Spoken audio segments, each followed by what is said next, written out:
Hey, Steve here from postprocessingmastery.com, and this video is going to be a complete introduction to the Photoshop Curves Adjustment layer. And the aim of this is to get those of you who are beginners or who want to go back to basics and learn the Curves Adjustment layer from the ground up. It's going to get you guys comfortable using and understanding the fundamentals of the Curves Adjustment layer. So because this is a beginner level tutorial, we're not going to go into any technical detail that you don't need, so I don't want to overwhelm you here. Everything that I kind of explain and lay out is going to be useful for you to know when you're actually using the tool. Now, before we get started, if you'd like to download the written version of this tutorial, then I'll put a link in the video description below. So you can just go and click that and you'll be able to download the free PDF version of this tutorial. It's going to show you all the same stuff, but it'll just be in written format with screenshots. Otherwise, this video, the first section is going to be an overview of the Curves Adjustment layer and its most important options and settings. And then the second section is going to go on to give you some further practical real-world usage examples so you can put all this theory into practice. Now, before we get into either of those sections, the very first thing I want to do is give you a quick explanation of the difference between the Curves Adjustment and the Curves Adjustment layer, because there is an important distinction. Now, just as a bit of background, many of Photoshop's adjustments are available in two modes, one as a regular adjustment and two as an adjustment layer. And a regular adjustment is applied to a pixel layer in your Photoshop document and is known as a destructive edit because it irreversibly changes the pixels of the layer that it's applied to. So for example, in this case, we're looking at curves. So if you wanted to add the curves adjustment as an adjustment, then you could do that via Image, Adjustments, and then Curves. And that will give you the curves pop-up that has got all the settings that you can adjust. Now, just for example, let's just quickly make a quick adjustment that brightens the image. And if I click OK now, the effect of this curves adjustment is going to be applied directly to the background layer. That can't be, with that done, we can't now go back and reopen the curves settings to kind of tweak or adjust anything that it did. Those changes are now baked into the pixels of the background layer. So that's why this is known as a destructive edit, because it's changing the pixels of the background. Now if I just Command Z to undo that, and now so I'll show you how to do the same thing or the equivalent thing using adjustment layer. So if you have your layers panel open, then this little icon here, when you click it, is going to pop up a menu of all the available adjustment layers. So from here we can choose curves, and now that actually creates the curves adjustment layer as a separate entity from the background. So anything we do here, it's applying only to this layer, that is this curves adjustment. So we can always just, if we come out away from the settings there, we can always go back and adjust it, make any changes that we want to do, or we can even delete it by dragging it down there onto the trash can, and the background layer remains intact. So for the purpose of this tutorial, we're going to be using the curves adjustment layer because it's what I generally recommend that everyone use most of the time. And only in very specific instances would there be a good argument for using the pixel changing curves adjustment, but we're not going to worry about that right now. However, for more background on the difference between adjustment layers and regular adjustments, then you can check out the video that I'll just put in the top corner of the video now. It's my intro to layers and masks for beginners. So that will just go into a bit more detail. But with that all said and done, I think it's probably time to move on to the main part of this tutorial, an introduction to how curves adjustment layers actually work. So the first thing that we should probably cover is how to actually add a curves adjustment layer to your image. I've just shown you one way using this little pop-out menu here. The other, probably the next most commonly used method would be via the Adjustments tab here. Or if you haven't got this, if it's not open anywhere in your interface, then you can just click Window and then Adjustments, and it will appear somewhere on the screen and you can just sort of move it and place it where you want it. But from here, you can just click this little icon, third one along, Curves, and then when you click that and then go back to your layers panel, you'll see that it's added a new curves adjustment layer. Now, once you've added a curves adjustment layer to your image, its properties panel is going to appear on screen. If it doesn't, like if I've already closed it here in this example, then you can just click on this area in the layers panel to reopen the properties panel. And this interface here that pops up, this is basically where we're going to be doing everything in today's video. Now, the main area in this properties panel is this large window here, where we can see a representation of the image's histogram, and then we've got this diagonal line running from bottom left to top right. Now, throughout the rest of this video, I'm going to refer to this diagonal line as the curve, because we'll be creating differently curved shapes from this otherwise straight line to change the appearance of the image. And the way that we can get started adjusting the shape of the curve is to add control points to it by clicking on the curve with the mouse and then moving those control points up, down, left or right by clicking and dragging on a control point. So for example, to brighten the image, I gave you a quick sneak preview of it just a minute ago, but to brighten the image we would click on the curve here to add a control point, and we can just move the mouse up. So I'm still holding on the mouse now and I'm moving the curve up, so I'm clicking and dragging, and that is brightening the image. And if we want to drag it downwards, that's going to darken the image. Now, to kind of help explain what's actually happening here in terms of how the curve is actually affecting the image, I've just created this little graphic here which separates the histogram into shadows, midtones and highlights. So in this example, the control point was added in the center of the curve line, so in the midtones. So in other words, what we're saying is take this midtone value, this middle midtone value, and either make it brighter by pushing it up or darker by pushing it down. Now, there is a more technical explanation of what's happening here, but since this is an introductory level tutorial, I don't think it needs to be introduced at this early stage. But this does bring me on to a key concept when using the curves adjustments. If we move the curve below its original position, the image is going to appear darker in that tonal range. So we can see here the original position is that straight diagonal line, and the entire curve in the shadows, midtones and the highlights is all beneath that original line. So that means the entire tonal range is becoming darker. And if the curve is above its original position, then the image is going to be brighter in those tonal ranges. Now, in this example, the entire curve has gone either above or below its original position. However, it is possible to add multiple control points to the curve and push them in opposite directions so that part of the curve is above and part of the curve is below its original position. And this all brings us nicely on to how to create an S-curve to increase image contrast. So let's just come back to the image now, and I'll show you exactly what that means. Now, to increase contrast in an image, you need to create more separation between the shadows and the highlights in the image's histogram. Or in other words, we need to make the brighter pixels brighter and the darker pixels darker. Now, to do this with the curves adjustment layer, what we can do is add one control point near the top of the curve and drag it upwards to make it brighter, and add a second control point near the bottom of the curve to drag it downwards. So here's what that looks like. Now I'll just reset this curve first, and let's add that control point towards the top end in the highlights area and drag it up. So the whole curve is moving upwards, so the image is actually getting brighter throughout the entire tonal range. But now let's click and drag a control point down here in the shadows end of the curve and drag it downwards. And that is your basic S curve. Now, the reason it's called an S curve is because it kind of vaguely looks like an S, just in the general shape that it's creating there. Now, this brings us on to another key concept when creating a curves adjustment like this, when adding contrast. And this concept is that the steeper the curve, the more contrast we're adding. So it's increasing contrast when we have a steep curve. Or if we have a flat curve, it's actually going to decrease the contrast in the image. So here we can see we've created a steep curve between these two control points.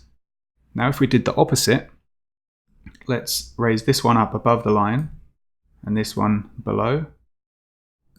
Then this section between the between the two control points is actually flatter than the original diagonal line. So that is essentially decreasing contrast, and you can see here the image looks pretty awful. Now there's not really many instances where you'd want to have a curve this way round, but it just kind of goes to demonstrate the idea that the steeper the curve, the more contrast you're going to be creating. So, you know, if we want, we can drag this a lot further down, and we can drag this one a lot further up. And the curve is getting really steep there between those two control points, and we can see the image has just become very, very contrasty. So we can pull that back a bit by reducing the angle of that curve, but because it's still steeper than the original diagonal line, we've still got an increase in contrast compared to the original. Now, it's important to note that this concept can be used as a general rule for regular contrast adjustments in your image, but there is a little bit more to it. So looking at this S-curve, and I talked about how the curve is steeper between the two control points. Now, outside of those two control points, so from the top one and to the end, and from the bottom of the curve to that first control point, those areas are actually flatter. So while we have increased the contrast through the majority of the tonal range, those shadows and those highlights have lost a bit of contrast.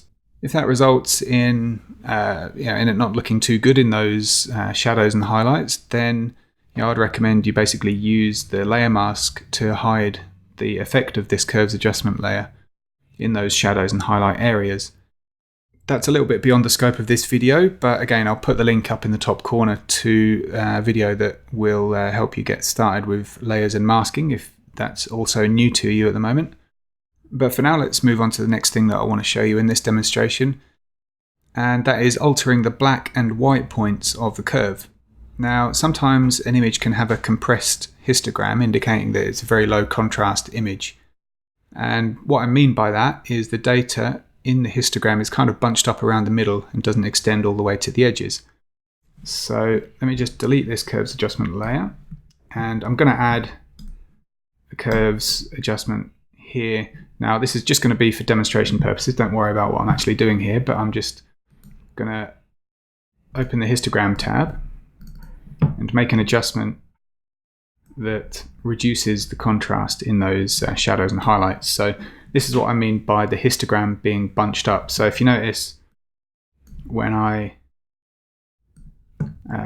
make this adjustment, the data in the histogram, there's a gap in between the start of the histogram and where the data starts, and then the same thing at the end. I've also got like a little screenshot that I prepared earlier. Now, this is pretty much what I'm showing you here on the other on the other screen, but we've got this gap here between the red lines, what represent the actual end of the histogram, the black point and the white point. But then the data only starts kind of some way in to the histogram, and then it all finishes and drops off before the end of the histogram there. So what that's telling us is there's, the blacks in the image aren't really black and the whites aren't white. So let's say that this is how your image came out of your camera and you loaded it into Photoshop and the histogram looks like this or similar. Maybe the gap isn't as extreme as what I'm showing here, but maybe there is still that gap. Now there's a quick curves adjustment that you can actually make to just quickly to fix that and resolve the issue. So let's add a curves adjustment here to show you how that's done. Now we've got these two toggles, this black one and this white one. These represent the black and white point of the curve. So we can actually click that, and then this is the black point here, so we can click it and drag it all the way along up to that point where that data is first appearing in the histogram. So if you see there, that first little bit of data, I'm just going to slide this up to meet that point there, and then I'm going to do the same thing with the white point, and I'm going to slide it to where the data drops off. And so when I do that, you'll see here up in the actual image histogram that the data now spreads all the way from that pure black to pure white. So it's a decent rule of thumb, really, to keep in mind for processing your images. And that is that, if you want to cover the full dynamic range of the histogram, then you're going to want those black and white points to reach 0 and 255 on the tonal scale there. But it might not always be the best idea. For example, if you have a photo of a misty landscape that's naturally low in contrast and there are no pure blacks or pure whites, then you wouldn't want to make it overly contrasty with this adjustment. But like I said, as a general rule, this is something definitely worth at least trying and seeing how it affects the contrast in your image. So that brings us on to some other quick tips about adjusting, altering and resetting your curves adjustment layers. So adjusting a control point, so let's reset this one and get rid of that first one that I just added there. So let's say that we've added a curves adjustment that brightens the image like so. Now if we want to adjust that control point, all you need to do is click on it and hold the mouse and just drag to move it around, and you can put it where you want it, up, down, left, right, just to adjust how that curve appears. So that's with the mouse. If you want a bit more of a fine-tuned control over where that control point is going, then you can click on it once, like so, and then just with the keys on the keyboard, the arrow keys, you can just move it up and down, left and right, and you've got a much finer degree of control over where you're moving it. Now, if you want to delete a control point, there's a couple of ways to do that. So you can click and drag all the way out of the adjustment properties. So you can do it in any direction. It doesn't really matter. Just anywhere outside of that square. Or you can click on it and then just press the delete button on the keyboard. Now, sometimes you'll want to scrap whatever changes you've made to the curve. Say you've got a lot of control points that you've been fiddling around with, and you don't want to have to delete them all individually. You can just hit the reset button, and that will get rid of the whole lot in one go. So with that said, that covers kind of the basics of control points. So moving on, let's have a look at the auto button here. So you've probably spotted the auto button in the curves adjustment layer properties panel, and as you probably guessed, when pressed it makes an auto curve adjustment. So let's just do that now and see what it looks like. And there we go. Now the thing is, it's we can see the effect of it, but we don't actually know what Photoshop is trying to do when we click that auto button. Now what it all comes down to is a hidden set of options that you probably haven't seen, because I don't know why, but Adobe have really not made it obvious how to access them. So to reveal this hidden mystery set of auto curve options, on your keyboard hold on a Mac the Option key, or on a PC the Alt key, and then click on that auto button, and that's going to open this extra panel of options here, auto color correction options. And when this pop-up appears, you'll see one of 4 options selected, and what this is your current default option that Photoshop's going to use every time you click the auto curve button. Now unfortunately the technical label here is doesn't really tell us in plain English what each one does, but luckily when we hover over each one we've got this text that pops up. Now again, the sort of description that's popped up is quite long and isn't necessarily in complete layman's terms, but again, luckily, if we just look all the way at the end there of that description, you'll see in brackets this, well, let me go back to the first one. The first one says auto contrast, auto tone for the second one, and auto color. So it's basically contrast, tone, and color. That's the best way to sort of just think of those. This fourth one here doesn't actually have that that bracketed short description at the end of the text pop-up.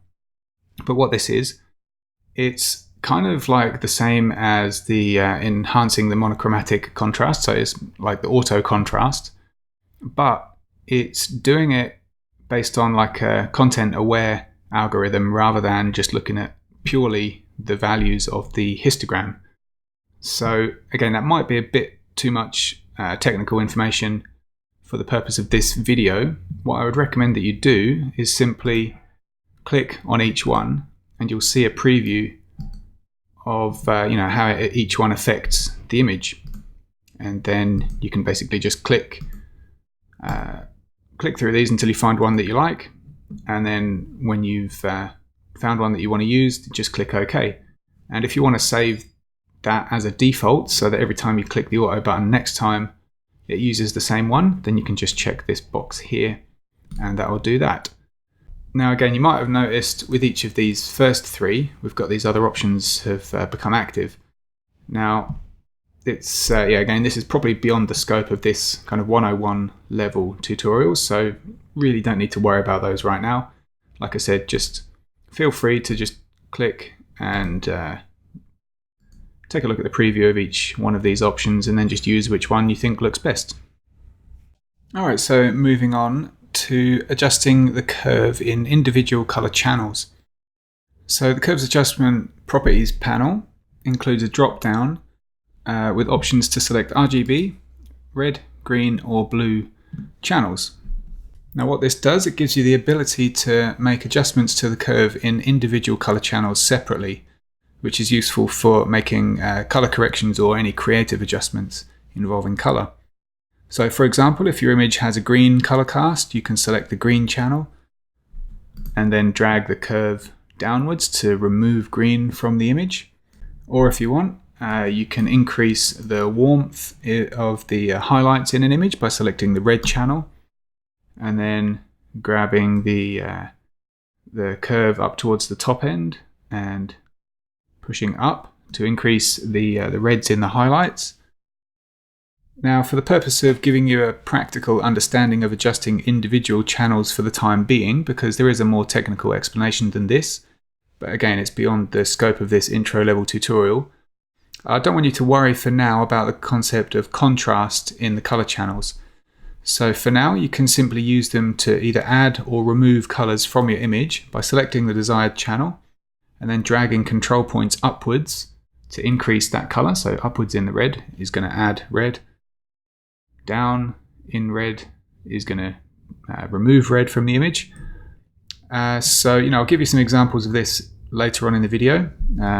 Practical examples, they're actually going to be useful. But for now, like I said, if you just treat this as a way to either add or remove red, green and blue from your image, then I think that's going to give you the biggest bang for your buck at this early stage of your curves journey. Now, some other tools which can be useful are the eyedropper tools, and they can be used to give you a kind of semi-automatic contrast and color adjustment.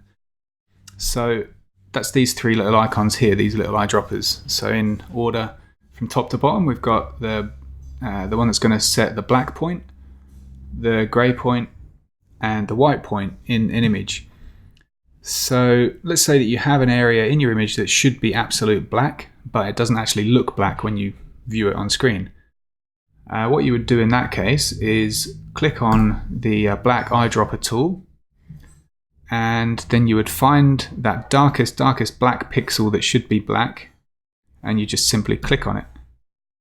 And what happens? The curve gets updated in whatever way Photoshop sees fit in order to make that pixel that you clicked on a pure black. The same goes for white as well. So if you want to set the white point in an image, then you can activate the white point eyedropper and then click the absolute brightest white pixel in your image, and then it's going to change to reflect that becoming the whitest pixel.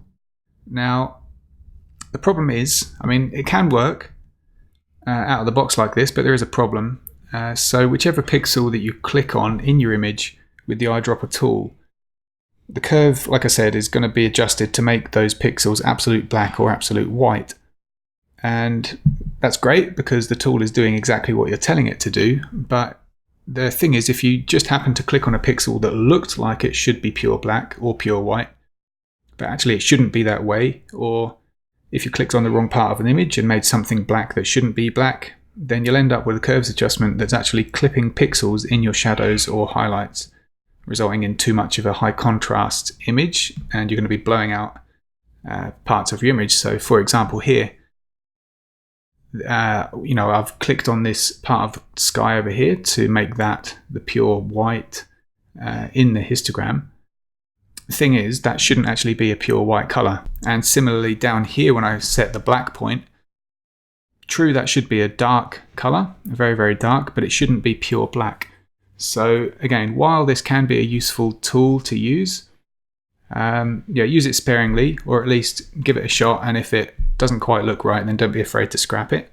But I did just want to include it here to show you what it does. So let me just reset this for a second.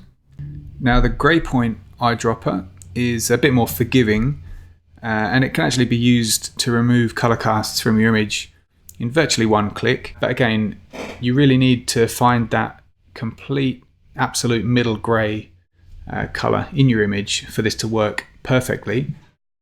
But it is a bit more forgiving, like I said. So let's just activate the grey point eyedropper. And here what we want to do is click on an image, or click on an area of the image that should be a neutral grey color.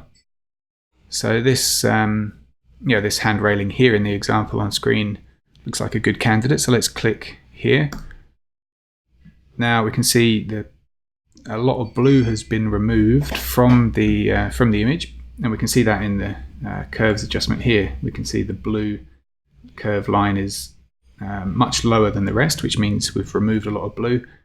So it hasn't quite worked this time. When you don't have an area in your image that is an obvious candidate for a middle grey, like in this one, feel free to click around potential areas until you find one that creates a good result.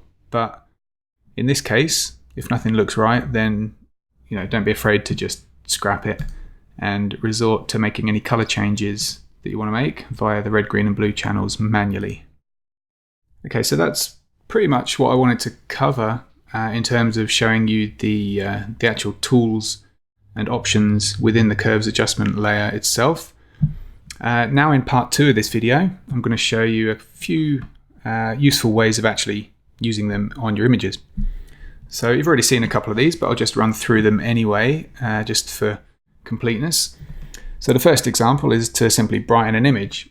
Now, we can do that just by clicking once on the curve and dragging the image up. And that, as we see, brightens the image. The more you move it up, the brighter the image gets. You can bring it down again to fine tune it. And then, as already mentioned earlier, if we go below that original diagonal line, then the image is going to get darker. So that's, to be honest, that's quite a common adjustment that I personally use. It seems quite simple, but it's one of the most common things to do. As is the typical S-curve, which I've already shown you, but again, just here quickly. To create an S-curve to add contrast to your image, you'll click to add a control point near the top in the highlights and push it up. And then again down here in the shadows and drag it down so that we've got that S that kind of crosses over the main, or the original diagonal line of that curve. And we can see here, if I toggle the layer off and on, when it's turned on, the image has got much higher contrast. So, all right, now those are the simple ones. This next one is actually really, really useful. Now, if you look at your image's histogram and there is no gap between the start of the histogram and then where the data is, or the end. So remember earlier when I was showing you this example where we've got the gap at the front and at the back of the histogram. If you don't have this on your image, then you just need to create a kind of a pre-adjustment for this color correction adjustment to work. So let me just show you how to do that. So let's add a curves adjustment, and let's just simply click on this control point here at the very bottom of the diagonal curve, and let's move it up a little bit. And now let's do the opposite here and move the top one down. So notice here how earlier I mentioned that the more steep the curve, the more contrast is going to be in the image, and the more flatter the curve, we're going to be, well, if we're flattening the curve, we're going to be removing contrast. So here we can see this curve is more horizontal than the original diagonal line. So we've removed contrast from the image. And now if we look at the histogram up here, we can see we've generated those gaps at the front and at the back there of the histogram. So again, if your image already has this kind of low contrast look to it, then you don't need to add this intermediate layer. But if your image is spanning that entire dynamic range, then yeah, just add this curves adjustment first.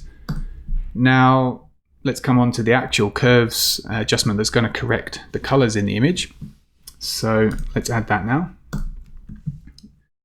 And what we'll do is go into the red channel, and let's move the black point of the red channel up to where the data begins, and let's move the white point to where the data ends. And now let's go through each of the other two channels and do the same thing. So just nudging each of these values until each separate color channel, the black and white point of each individual color channel is correctly set. And yeah, that is as easy as it can be really for correcting colors. Now let's have a look at the effect of this compared to the original. So this is the original, and this is with the color correction. So not much of a change. There is a subtle change there, but depending on the image, again, you'll see different results. But the key is to basically go through each of the red, green and blue channels and just adjust the white point and the black point so that they're touching the tip, or either end of the histogram, the data in the histogram there.